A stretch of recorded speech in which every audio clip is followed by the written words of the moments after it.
Bienvenidos al programa Las Verdades como Son, presentado por Iglesia de Cristo del Señor Jesús. Como ya es costumbre, nos da mucho gusto contar con su teleaudiencia y conmigo una vez más mi hija María Gabriela. Gaby, bienvenida. Muchas gracias, papi. Recordarles la página que tenemos en Facebook, que es Ministerios Ven Señor Jesús Oficial. Ahí estamos informándoles de nuestras actividades próximas. Y hoy quisiera platicar contigo de las cosas que a nuestro Señor le son desagradables. No le gustan, son... Y hay otra parte en la palabra que dice que todavía hay otras que son abominación para Él, ¿verdad? O sea, que como que hubieran rangos, ¿verdad? Que bueno, esto no me gusta esto, pero esto definitivamente lo abomino. Entonces yo quisiera platicar contigo de eso, ¿verdad? Porque tal vez se nos olvida que realmente estamos ofendiendo a nuestro Señor de una forma fea, muy fuerte. Y tal vez platicar de esto, ¿verdad? Platicar, recordar qué son estas cosas que a nuestro Señor le ofenden tanto. Bueno, mira, para poder contestarte, me gustaría que fuéramos a Proverbios capítulo número 6, versículo 16. Okay. Aquí la Escritura nos establece que sí hay pecados que son más desagradables que otros. Uh-huh. Aunque entendemos que el pecado siempre será pecado y nos separa de Dios. Claro. Que no es de que uno los disculpe y otros no. Pecado es pecado. Sí. Pero sí hay unos que son más trascendentes en cuanto al gusto de Dios. Sí. Quiero recordarte que nosotros estamos llamados a agradar el corazón de Dios. Uh-huh. Pero esto, desde luego, jamás va a ser una imposición. Dios a nadie le está imponiendo agradarle. Sí, no. Sino que el agrado que nosotros le vamos a dar al Señor es porque tenemos una base, un fundamento de amor. Uh-huh. Nadie está llamado a hacer algo para Dios si no le ama. Uh-huh. Nosotros estamos llamados a agradar su corazón porque le amamos. Hay personas que tú ves en la calle que no las conoces, nunca te has relacionado con ellas, pasas y lo más que haces es darle un saludo. Uh-huh. Pero no estás pensando qué le gusta para agradarlo. Tú no lo conoces. Uh-huh. Pero a Dios, cuando lo conocemos, y la primera faceta que conocemos de Dios es su amor, sí, su misericordia, su gracia, su capacidad para perdonar. Entonces surge inmediatamente un amor hacia el Señor. Surge un enamoramiento hacia Él. Claro. Entonces cuando hablamos de que tenemos que agradar a Dios, no es porque sea una imposición que nos retuerzan el brazo porque hay que agradarlo. Claro. Sino porque hay una identificación de amor tan fuerte con Él que lo que nuestro corazón anhela es agradarlo, es complacerlo. Sí. Pasa aquí en la tierra, cuando uno ama a una persona, uh-huh, cuando uno está enamorado de la persona, uno pregunta qué le gusta. Las recién casadas así son. Uh-huh. Preguntan a la suegra, preguntan qué le gusta, qué es lo que le gusta, porque sí, yo quiero hacerle lo que le gusta. Uh-huh. Y esto no es una imposición, esto es por amor.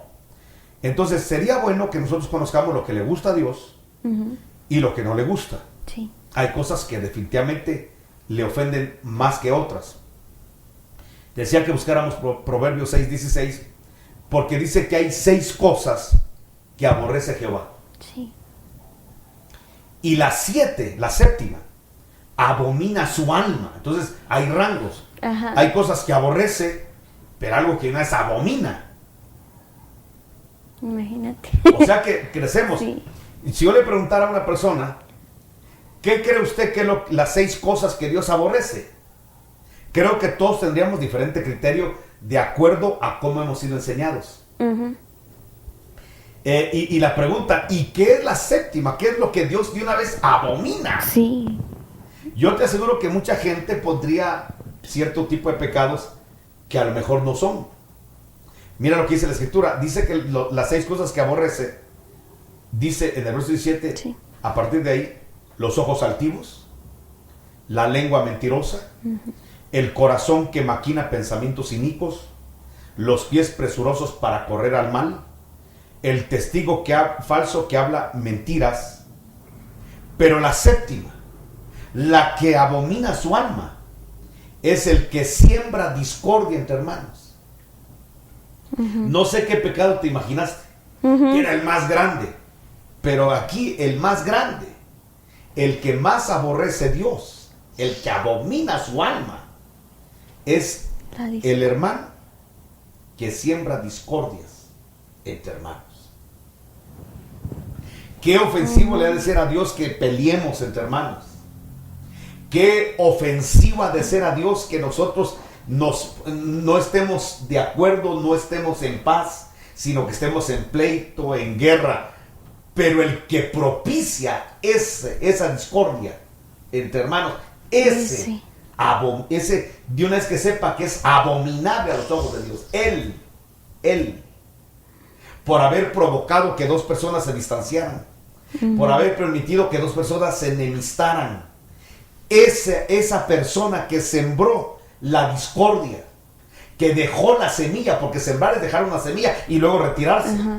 El que la sembró, ya quién la abonó, quién la regó es otra cosa, pero el que colocó la semilla para que dos personas se separaran, se divorciaran, se dejaran de hablar, estén en pleito, en enemistad, esa persona que lo provocó es abominación a los ojos de Dios.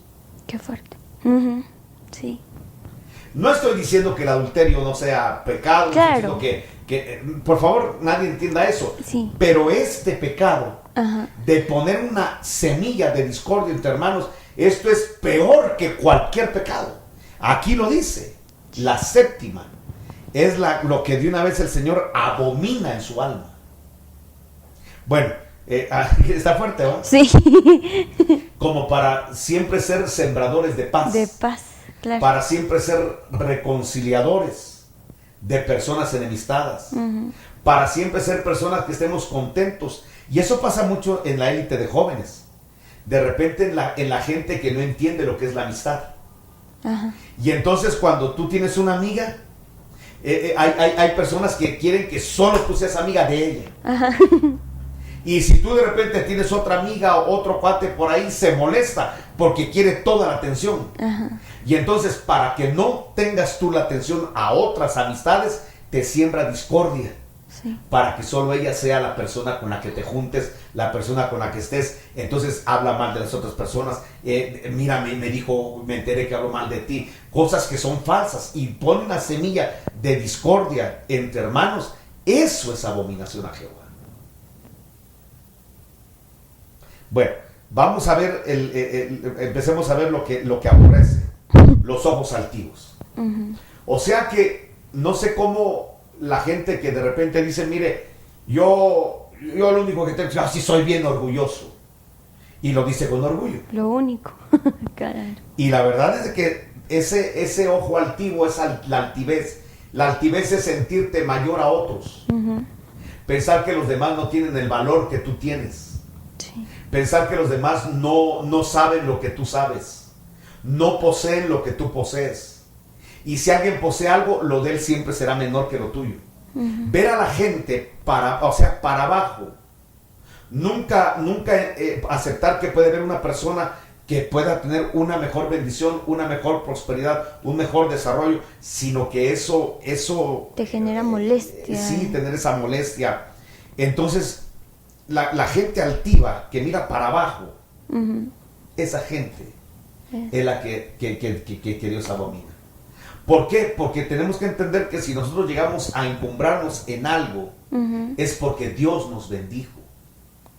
Es porque las capacidades y las puertas nos las abrió Él. Es porque de alguna manera Él es el coadyuvante importante para que nosotros estemos encumbrados, para que tengamos cierta belleza, para que tengamos cierta bendición, como para ver a la gente para abajo. Claro. Como para poder discriminarla sintiéndome yo más grande que otro por su raza. Sentirme más importante porque no conoce lo que yo sé. O sea, esas cosas realmente Dios las aborrece. El altivo, el de ojos altivos, Dios lo aborrece. Y aquí está muy claro. Esas cosas las aborrece Dios. Dice, la lengua mentirosa. Y hay gente que se acostumbra a mentir. Y hay gente mitómana. Hay gente que dice una mentira y se la cree. Y ya después la habla como que lo vivió. Y como que sucedió. ¿Por qué? Porque ya se lo creyó. Ya creó en su mente una escena, una historia, y la vuelve a repetir hasta que se la llega a creer. Pero veamos que para Dios decir mentiras es malo. Claro. Que un hijo le mienta a su padre, eso es malo. Eso es algo que Dios aborrece. Aunque la gente crea que es muy inteligente, muy hábil, porque con una mentira logró evadir una responsabilidad, un compromiso, lo que sea. Creer que es inteligente porque con una mentira logró salir adelante de un compromiso que no atendió, de cualquier cosa. Pero aquí vemos que la lengua mentirosa, Dios la aborrece. De hecho, recordemos que el padre de la mentira es Satanás, pues. Sí. Y que si nosotros, y que mira, pues, Jehová es el Dios de la verdad. Claro.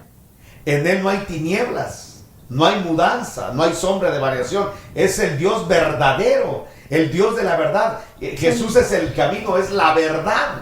Amén. Entonces, cuando nosotros hablamos verdad, estamos asemejándonos a nuestro Padre. Claro. Pero cuando decimos mentira, nos asemejamos al diablo. Entonces, depende qué paternidad quieras representar. Pero si eres mentiroso, estás representando una paternidad diabólica. Si hablas verdad, estás representando al Dios verdadero, la paternidad de tu Padre Celestial. Entonces, tenemos que acostumbrarnos a no volvernos mentirosos ni fanfarrones. También, Si lo tenemos que hablar verdad, porque nuestra lengua tiene que ser una lengua de verdad, que hable verdad. Otra más dice, las manos derramadoras de la sangre inocente. Sí. O sea, quiero aclarar, dice la mano derramadora de sangre inocente. O sea que Dios no se molesta cuando en justicia una persona se le aplica la pena de muerte. Claro. Con un juicio, habiendo agotado las instancias legales, y entonces los jueces, los magistrados ordenan la ejecución de la persona. Dios no se aparta de eso. De lo que Dios se aparta es de derramar sangre inocente. Justo, claro. Que se ejecute al inocente. Claro. Y desde luego está en contra de la violencia que se está desencadenando hoy, donde nosotros podemos abrir la prensa y lo primero que encontramos en todos los diarios de Guatemala es que murió una persona asesinada. Claro. Y lo malo es que caen en manos de personas que hasta ya encuentran deleite en asesinar, ya encuentran deleite en matar. Y hay que entender que Dios aborrece eso. La pregunta es, ¿por qué entonces no hay bendición en Guatemala? ¿Por qué no hay bendición en mi ciudad? Podemos estar orando y echando aceite en las entradas de las esquinas, de las calles, de lo que sea, pero es que esto es lo que Dios aborrece. Claro. Esto es lo que hay que quitar. Esto es lo que hay que erradicar para que obtengamos la bendición de Dios. Pero mientras estemos asesinando, matando, la sociedad esté y aceptando este tipo de violencia,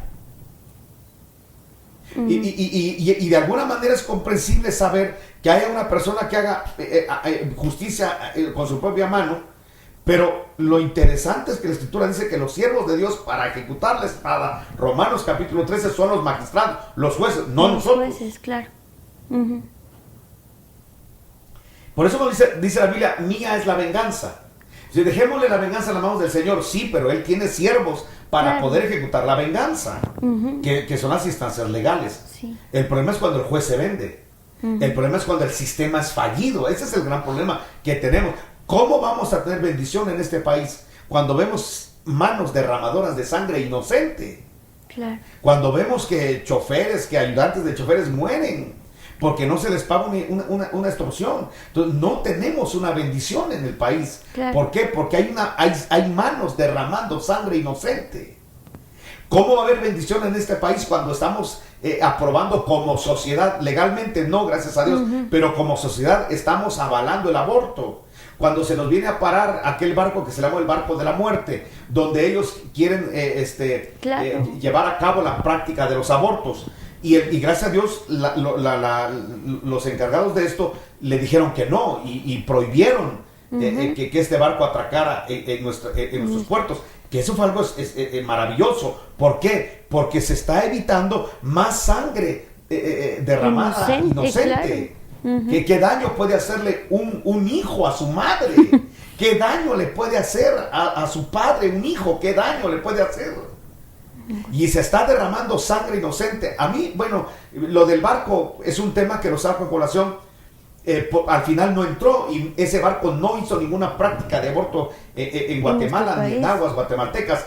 Pero lo que me llamó la atención es que cuando el Congreso se cierra al barco, claro, los comentarios de los jóvenes deberían de agarrar mejor delincuentes. O sea, los jóvenes, la generación de jóvenes aprobando en redes sociales el aborto. ¿Cómo vamos a prosperar? ¿Cómo vamos a ser bendecidos si nuestra nación se vuelve una nación derramadora de sangre inocente? Claro. Y, perdón, pero también podríamos, cuando hablamos de sangre inocente, es literalmente sangre inocente. Es decir, cuando se provoca un accidente por causas de alcohol, de drogas, de qué sé yo, y muere una persona que venía del trabajo, o sea, realmente no solo hablamos de crimen organizado, de asaltos, hablamos incluso de accidentes que hay por causa de imprudencias que a veces se puede llegar a tener, y realmente es... Lo que pasa es que en el siglo pasado, por ahí por 1930, cuando se le ocurre al norte, a los Estados Unidos, y luego que la profecía bíblica Jeremías 1, del norte vendrá la destrucción a todos los hombres, esa profecía está vigente hasta el día de hoy y en todas las generaciones. El norte se ha encargado de mandarnos a nosotros siempre el pecado y la maldad y desarrollárnosla. Y Estados Unidos se le ocurrió a ese país que sabía que sus leyes son influencia para todo el mundo. Entonces Estados Unidos legaliza el alcohol. Sí. Entonces, ¿qué evita? Que entre pandilleros, que entre mafiosos, los de la mafia italiana se mataran. Eso sí es cierto, porque al legalizar el alcohol dejó de haber ese tipo de violencia, de pelea de territorios, todo lo que conlleva el tráfico ilegal de alcohol. Muy similar a lo que trae hoy el tráfico de drogas. Bueno, se les ocurrió la grande brillante de legalizarlo. ¿Qué sucedió? Ahora cualquier mayor de edad, con la corrupción que tenemos, menores, tienen acceso a alcohol, a emborracharse. Y la mayoría de accidentes de tránsito donde muere gente inocente, gente regularmente sale por consecuencia de una persona alcoholizada. Negligencias médicas se han dado por médicos, anestesiólogos o cirujanos que bajo efecto de alcohol han ido a hacer esas prácticas quirúrgicas, etcétera, etcétera, etcétera. Claro. Pero esto es lo que Dios está aborreciendo. Más, el corazón que maquina pensamientos inicuos. Hay gente que su corazón es una máquina, un cerebro para crear pecado y para crear maldad. Es la gente inventora de mal. Y eso existe. Hay una ingeniería que no está en las universidades, pero hay cerebros que se encargan de ver cómo el pecado sigue proliferando. Por ejemplo, si hablamos de la estrategia de muchas guerras, vamos a platicar, por ejemplo, así rapidito, de lo que pasó en Irak. En Irak hubo una devastación sobre Babilonia, sobre Irak. Realmente, dije Babilonia porque Irak y Babilonia es lo mismo. Pero me llama la atención que cuando fue la invasión a Irak, que fue una masacre al pueblo iraquí, se habló de que esa nación tenía que ser invadida y de urgencia porque tenía en sus arsenales bombas químicas. Se terminó la guerra. Llegó a las Naciones Unidas para verificar dónde estaban esas bombas y nunca hubo una. Ni una sola bomba química, bacteriológica encontraron ahí. Ni una. Entonces, pero ¿cómo se le ocurrió a la administración norteamericana para poder apropiarse del petróleo de ellos y de las riquezas que tienen de uranio Irak? ¿Cómo se les ocurrió? la zona estratégica que tiene en el Medio Oriente, ¿cómo se les ocurrió inventar esta gran mentira y crear esta tensión a nivel mundial para poder hacer esa invención? Realmente se necesita tener una máquina en el corazón de perversidad y de maldad, y eso es lo que Dios aborrece. Aborrece la gente que maquina pensamientos inicuos. Te voy a poner un caso muy fuerte, porque ahorita te hablé de Irak y lo que pasó en la administración de Bush, de los dos Bush. Pero hablemos de esto. ¿Qué pasa? Porque esto es impresionante lo que te voy a decir. Con el corazón de David. David adulteró. Y lo manda a matar. Y embaraza a Betsabé. Sí. Ahora, cuando le dice a Betsabé, estoy embarazada. Sí, qué cobardía. ¿Cómo se le ocurrió? Porque hay que tener una máquina en la mente de maldad. Lo planeó. Para planear, primero quererlo emborrachar. Ajá. Porque la solución de él es, bueno, emborrachémoslo. Sí. Y que se emborrache, que venga de la guerra. Y mandaron a llamar a Urias. Sí. Lo emborrachó y le dijo, bueno, te mandé a llamar solo para que me digas cómo va la guerra. Como que fuera un informante. Ajá. Y Urias se extrañaba, pero lo emborrachó. Bueno, ahora vete a acostar con tu mujer. ¿Qué es lo que quería David? Endosarle su hijo a Urias. Ese pensamiento, esa máquina, ese es de maldad. Ajá. No lo logró, lo volvió a emborrachar, no lo logró. ¿Tú sabes qué hizo? Se le ocurrió en su máquina de maldad. Se le ocurrió mandarlo a matar. Entonces mandaba una carta al general, mándalo a lo recio de la batalla. Sí, o sea, y cuando esté la guerra en su clímax, pongan la retirada y déjenlo solo para que muera y caiga en manos de los enemigos. Sí. Esa es una máquina de pecado. Exactamente. Y eso es lo que Dios aborrece. El corazón que maquina pensamientos inicuos. Vamos a seguir. Los pies presurosos para correr al mal. O sea, es impresionante cómo la gente puede darse prisa, cómo puede correr al mal. De alguna manera, podríamos decir, entre tanto que tiene cada frase tiene muchas aristas que tal vez en televisión alguno estará pensando, le faltó decir esto. Sí, pues por el tiempo estamos dando solamente algunos ejemplos. Pero cuando dice los pies presurosos para correr al mal, se me ocurre, ya que estás tú, que eres jovencita, cuando los jóvenes se adelantan a los tiempos. Por ejemplo, niñitas, hoy en día las vemos ya con uñas acrílicas, pintadas, maquilladas.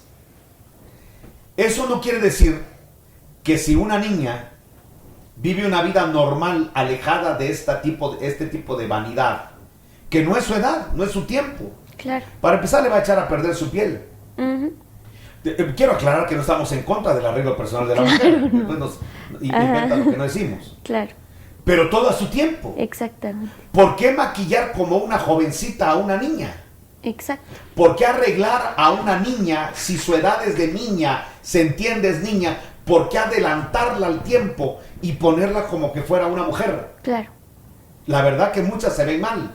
Sí. Para el papá, la mamá puede ser una gracia, pero para los que rodean, porque he visto los gestos, porque vivimos en una sociedad que tenemos un común denominador, vemos que no es agradable ver a una niñita aseñoritada.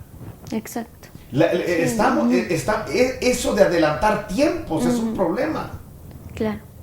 El hecho de que un jovencito que su tiempo es de prepararse, de formarse, del señorío sobre la sexualidad, esté adulterando, esté fornicando.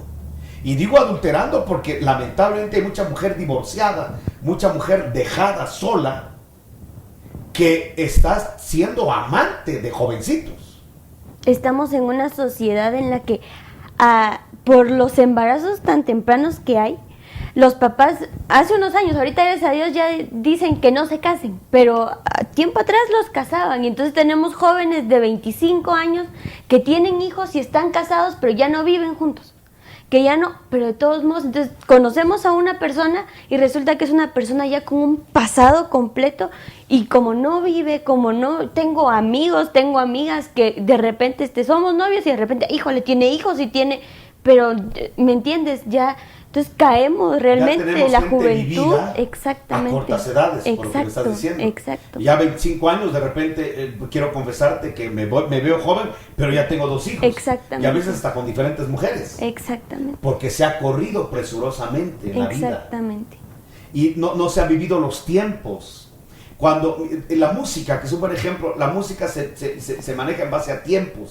Y de hecho la percusión maneja lo que es el tiempo. Sí. Y cuando la percusión se adelanta, cuando tiene un traspiés, cuando se atrasa, Sí. distorsiona, Claro. porque lleva el tiempo. Alguien cuando está bailando y pierde el tiempo, el paso, y se perdió el paso. O sea, ¿qué pasó? Se descuadró en el tiempo. El tiempo es muy importante. Entonces, tenemos que entender que hay un tiempo en el cual los jóvenes deben vivir un tiempo de señorío sobre la sexualidad, porque Claro. no es el tiempo. Pero si corres presuroso al mal, vas a tener problemas. Claro. Vas a tener problemas. Entonces, el no vivir los tiempos de lo que nos toca vivir, y hay gente totalmente desubicada. Hay mamás ya de 40 años, 45 años, que como que les viene una etapa de regresión. Y entonces ya se visten como señoritas, o a veces hasta como niñas, ya como que no aceptan la edad que tienen. Yo no estoy diciendo que se avejenten, yo estoy diciendo Claro. que se A su porque edad. hay una ropa para envejecerte y una ropa Claro. de acuerdo a tu edad, y hay otra que ya te hace regresar, donde te ves mal, pues, ¿qué te digo? Madres de 40, 45, 50 años, como señoritas de 15, dice, realmente es ridículo. Sí, se No sé si me sí, explico. claro. Bueno, sigamos porque el tiempo avanza. El testigo falso que habla mentiras. Mentira. Yo lo vi, Y no es cierto. yo soy testigo y no vio nada. Claro. Fíjate que yo me recuerdo que una vez, bueno, no una vez, varias veces ha pasado, que de repente hay gente que te pide perdón. Y dice, mi hermano, perdóneme. Dice, ¿por qué? Porque hablé mal de usted. Porque yo dije esto de usted. Porque yo me prejuicié en contra de usted. Y entonces de repente, ¿pero yo qué te hice? No, usted nunca me hizo nada, pero es que como decían que usted había hecho, como decían que usted dijo, entonces, Claro. y por lo que decían, me tomé una idea, mala idea, hasta llegué a aborrecerlo, hasta llegué a reproducir El contenido, lo que yo no era claro. testigo, pero lo aseguraba. Dice, yo he oído mucho eso. Sí. He oído mucha gente que dice, mire, fulano hizo esto, hizo tal, ¿y cómo lo sabes? Me Es contaron. que me lo contaron. Claro.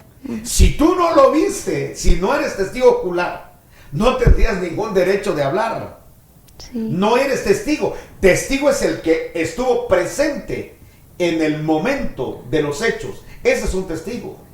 Es el que oyó, el que vio, el que paladeó en el momento. Ese es un testigo.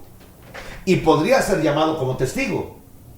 Pero el que no vio, el que solo oyó, el que ya saca conclusiones y hasta aumenta. Claro.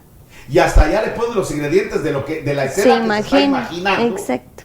Entonces, ese testigo falso que habla mentiras, entienda, Dios aborrece eso. Claro.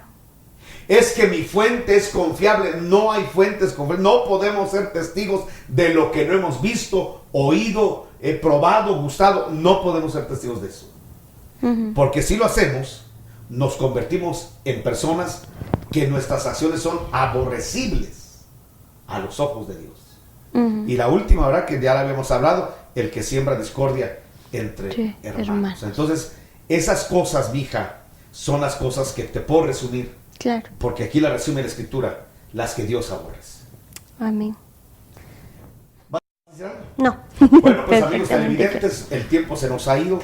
Es solamente agradecerles sus comentarios, agradecerles sus llamadas, agradecerles sus oraciones, sus bendiciones hacia nosotros por nuestro programa. Recibimos muchas llamadas, muchos comentarios, y eso lo agradecemos mucho. También estamos en la página de Facebook, la Iglesia de Bendición Jesús de Salcajá. Está los temas que hemos tocado desde hace ya 2 años, los están subiendo a YouTube, y si usted quiere escucharlos, volverlos a oír, ahí puede accesar totalmente gratuitamente a ellos.